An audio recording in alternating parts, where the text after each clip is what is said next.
मित्रों, दिल्ली की आबकारी नीति पर, कट्टर ईमानदारी की कुछ कारगुजारी पर हम आपका ध्यान आकृष्ट करना चाहते हैं. We would just like to draw the attention on the travesty of the honesty by the whole soul and exclusive copyright holder and self-proclaimed claimant of the कट्टर ईमानदारी. नीतिगत बात, कोई व्यक्तिगत नहीं, कोई राजनीतिक बात नहीं. जो दिल्ली की एक्साइज पॉलिसी थी, एक नीतिगत निर्णय था. मैं पहले उसकी 4 लाइनें अंग्रेजी में आपके सामने बोलता हूं, उससे आपको स्पष्ट हो जाएगा कि इस नीति का मंतव्य क्या था.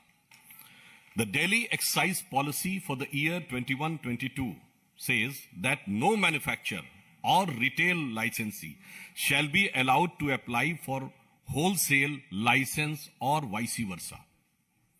If wholesaler and manufacturers / retailers are common entities, there is a possibility of formation of syndicate leading to overcharging, brand influencing, and pushing by entry into arrangement with certain brands at the cost of the exclusion of others.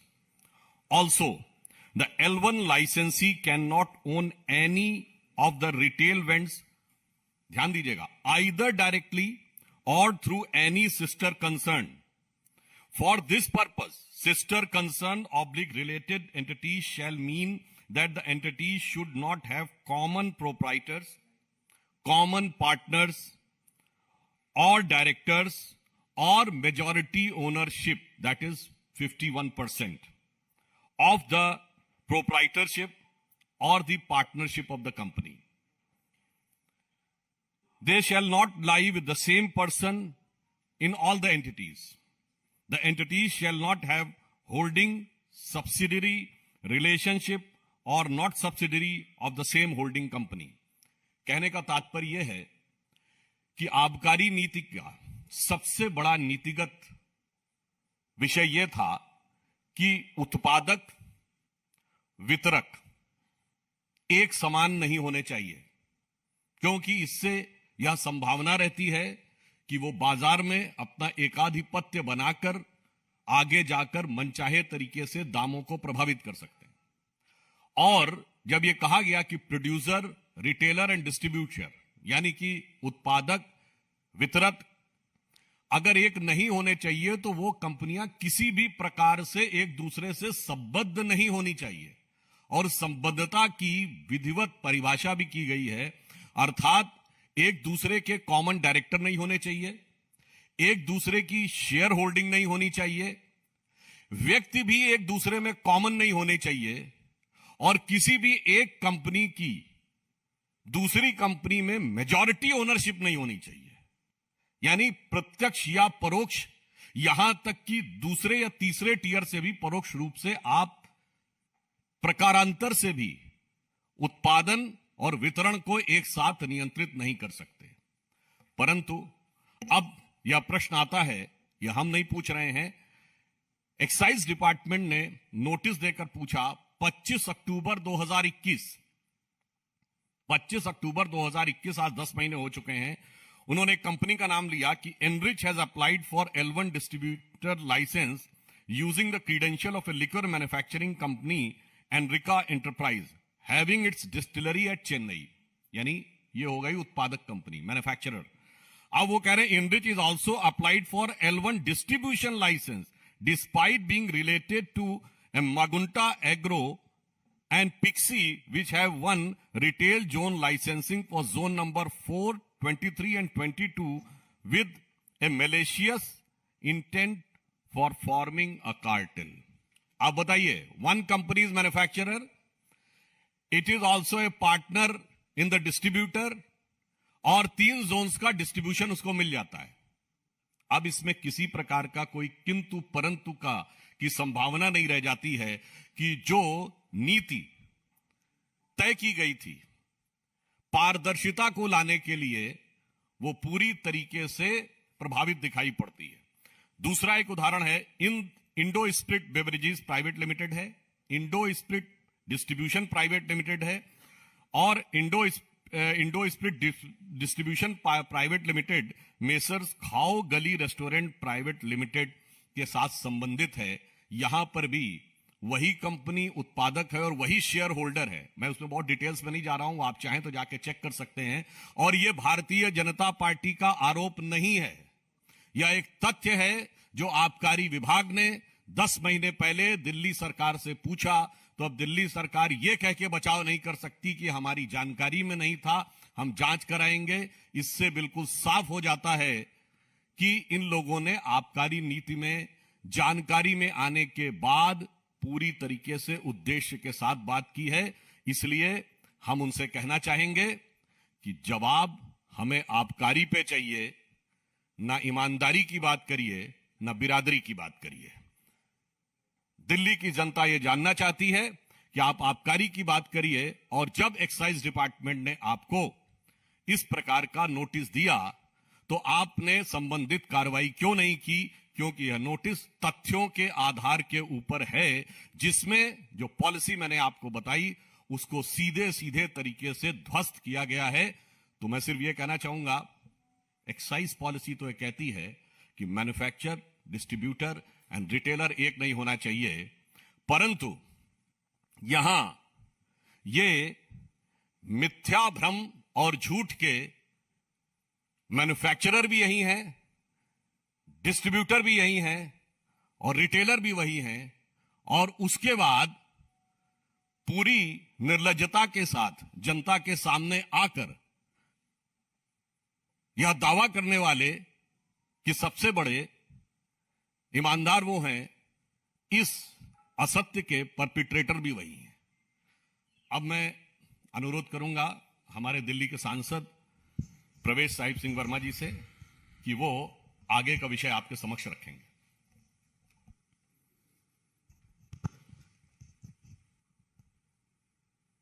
धन्यवाद सुधांशु जी। सभी मेरे पत्रकार मित्रों, अभी सुधांशु जी ने जिस committee की report का जिक्र किया, वो कमेटी पॉलिसी से पहले बनाई गई थी दिल्ली सरकार द्वारा, और उनको अपने रिकमेंडेशन देने के लिए कहा था। कुछ बातों की जानकारी सुधांशु जी ने दी है, कुछ बातों की जानकारी मैं देता हूं कमेटी के बारे में। कि कमेटी ने एक रिकमेंडेशन करी कि avoiding of mall practice like brand pushing, कि आप कोई प्रचार नहीं कर सकते कि शराब ज्यादा बिके, मगर आपने छूट दे दी कि एक पेटी के बदले में एक पेटी फ्री दीजिए। पूरे दिल्ली में नहीं, पूरे देश में यह प्रचार था कि दिल्ली में एक पेटी के साथ में एक पेटी फ्री मिल रही है, और दिल्ली से बाहर से लोग आकर दिल्ली से खरीद रहे थे। तो उस चीज का प्रचार ये अकॉर्डिंग टू कमेटी रिपोर्ट ये नहीं कर सकते थे। एक इन्होंने जो कमेटी की रिकमेंडेशन थी कि wholesale operation under one government entity, इस बात को नोट कीजिएगा, बहुत ही इंपॉर्टेंट है कि wholesale operation under one government entity, the model to be followed should be similar to the one as followed in the state of Karnataka, where KSBCL, Karnataka state beverage corporation limited.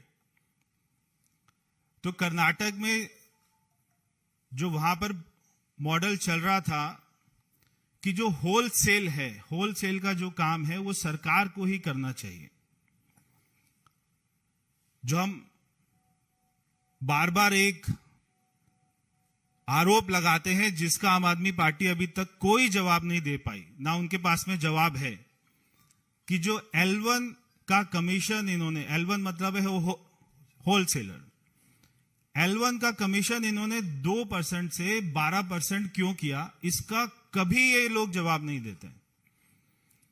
तो committee ने कहा कि जैसे कर्नाटक में होता है कि वहां पे सरकार ही होलसेल का काम करती है, तो यहां पर भी सरकार होलसेल का काम करे ताकि हम उसको कंट्रोल कर सकें और सरकार को मुनाफा आए। फिर ये कमेटी की रिपोर्ट में कहा कि नॉन कंफर्मिंग एरियाज, जैसे कि गांव हैं, जैसे कि कॉलोनीज हैं, जहां पर कोई कमर्शियल मार्केट नहीं है, जहां पर कोई DDA की, कोई MCD की मार्केट नहीं है, वहां पर नहीं खुल सकती दुकानें। मगर इन्होंने जब ऑक्शन किया जोन्स का, तो इन्होंने नॉन कंफर्मिंग एरिया को भी बेच दिया।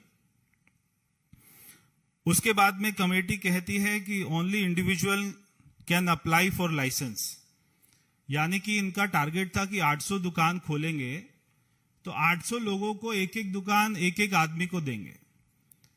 कभी कमेटी ने नहीं कहा कि आप पूरा कार्टेल बनाकर एक एक आदमी को 100 दुकान दे दीजिए, एक एक आदमी को 2 जोन दे दीजिए।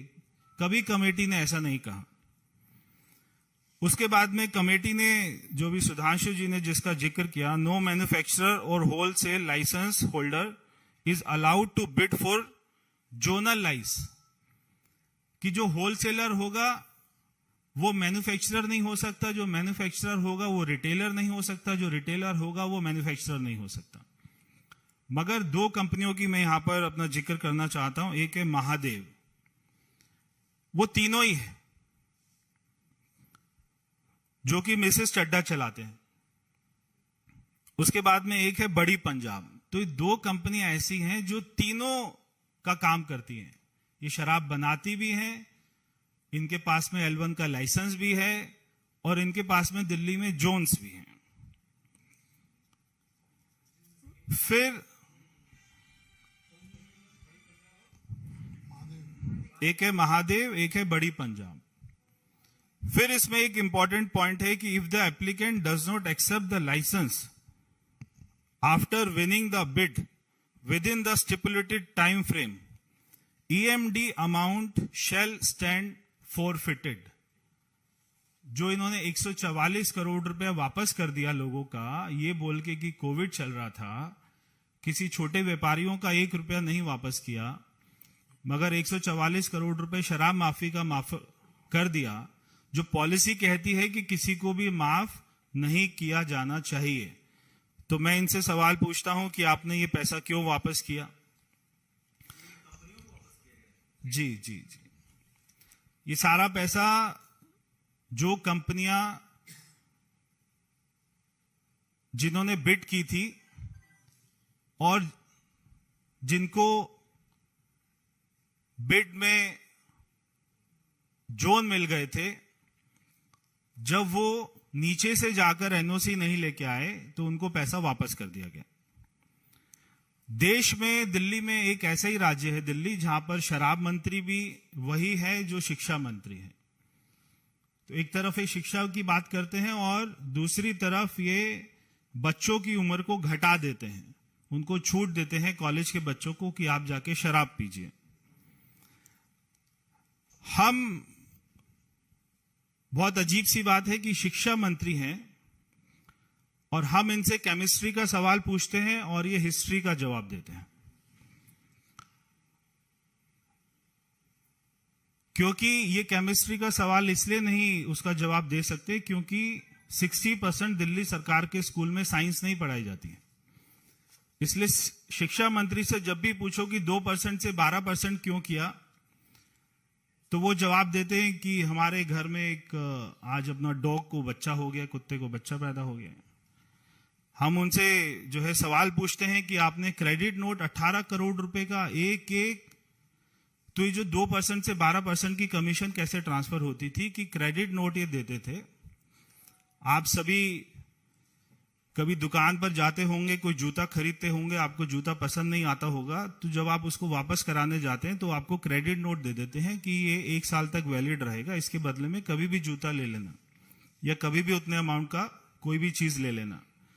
तो ये रिटेलर्स को जो L1 होते थे, वो सारे रिटेलर्स को क्रेडिट नोट इशू करते थे और वो क्रेडिट नोट के बदले में उनसे कैश लेकर वो आम आदमी पार्टी को ट्रांसफर किया करते थे।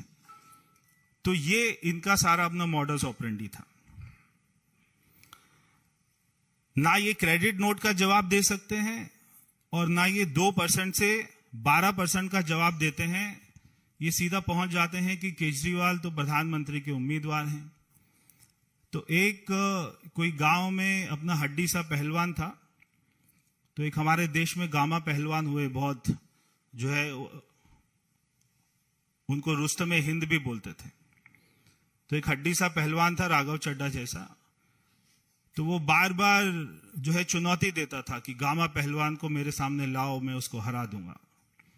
तो ना गामा पहलवान ने उससे लड़ना था, और जब अगर कभी वो आ भी जाता तो उसका हड्डी पहलवान का क्या होता, तो वो भाग जाता। तो ऐसे ये खुद ही 4 लोग कहीं पर भी जाके चैनल पर या किसी दूसरे राज्य में जाकर खुद ही एक दूसरे की पीठ जो है थपथपा रहे हैं कि इसको भारत रत्न मिलना चाहिए, इसको प्रधानमंत्री मिलना चाहिए, इसको ये मिलना चाहिए, इसको ये मिलना चाहिए। मैं आपको बहुत ही इंटरेस्टिंग फिगर एक जो है बताने वाला हूं, और जब आप इनकी आम आदमी पार्टी की पीसी में जाएं तो जरूर उनसे ये वाला सवाल पूछें, इसका भी जवाब उनके पास नहीं होगा। कि आपने मनीष सिसोदिया को बार बार ये कहते सुना होगा कि हमारी दुकानें ज्यादा नहीं खुली, इसलिए जो हमारा रेवेन्यू है वो कम आया। अब आप ये जो मैं आपको फिगर दे रहा हूं इसके बारे में जरा सुन लीजिए कि 2020 और 2021 में, अगर मैं 19 और 20 की बात करूं तो दिल्ली में 10,000 करोड़ की शराब बिकी 2019 और 2020 में। 2020 और 21 में दिल्ली में 7,860 करोड़ की शराब बिकी।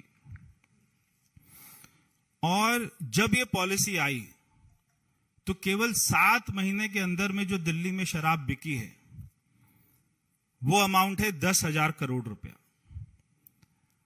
तो जो पुरानी पॉलिसी में एक साल में 7,800 करोड़ की शराब एक साल में बिकती थी, इन्होंने 7 महीने में 10,000 करोड़ की शराब बिकी है दिल्ली में 7 महीने में। तो ये बात को नहीं कह सकते कि हमारी दुकानें कम खुली हैं इसलिए हमारी शराब जो है कम बिकी है। इनकी शराब 1.5 गुना ज्यादा बिकी है। और एक्साइज की ड्यूटी इन्होंने कर दी 1%।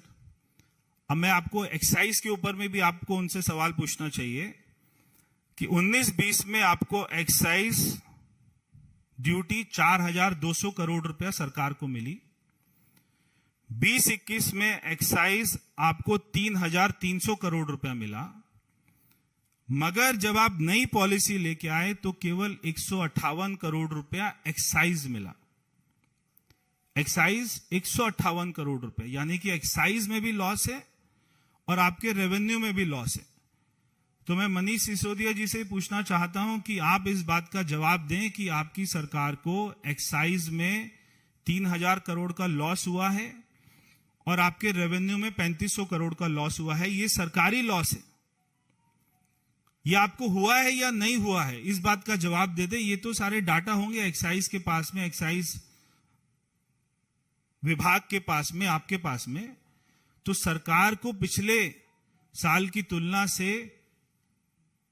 एक्साइज में कितना लॉस हुआ है और आपको रेवेन्यू में कितना लॉस हुआ है, इस बात का मनीष सिसोदिया उत्तर दे दें कि आपको 3,500 करोड़ रुपए का लॉस हुआ है या नहीं हुआ है रेवेन्यू में, और 3,000 करोड़ रुपए का एक्साइज में लॉस हुआ है या नहीं हुआ है, इस बात का जवाब दे दे। और जो 6,500 करोड़ रुपया सरकार को लॉस होता है, देखिए ये अपने आप में एक बहुत बड़ा क्राइम है कि सरकार जिस पॉलिसी में उसको 6,500 करोड़ रुपया ज्यादा मिल रहे हैं, अगर सरकार एक नई पॉलिसी लेकर आती है और उसमें ऐसे चेंजेस करती है कि जिसमें सरकार को 6,500 करोड़ रुपया कम आता है, तो ये अपने आप में एक बहुत बड़ा क्राइम है।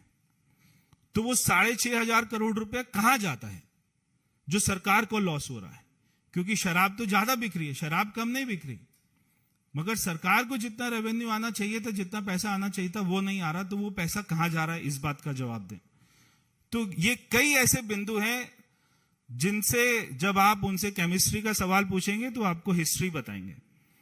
तो इसीलिए यही हाल है कि जो है इनके बच्चे ये बार बार अपने स्कूल में जाकर बोलते हैं कि आप पेपर में कुछ भी लिखकर आ जाना, उसको खाली मत छोड़ना। ऐसे भी हमने वीडियो देखे कि कुछ भी कोई कहानी लिख के आ जाना, पिक्चर की, शोले पिक्चर की कहानी लिख के आ जाना, खाली मत छोड़ के आना, आपको पास कर देंगे। तो वैसे ही ये दिल्ली की जनता को, देश की जनता को गुमराह कर रहे हैं। बहुत बहुत धन्यवाद।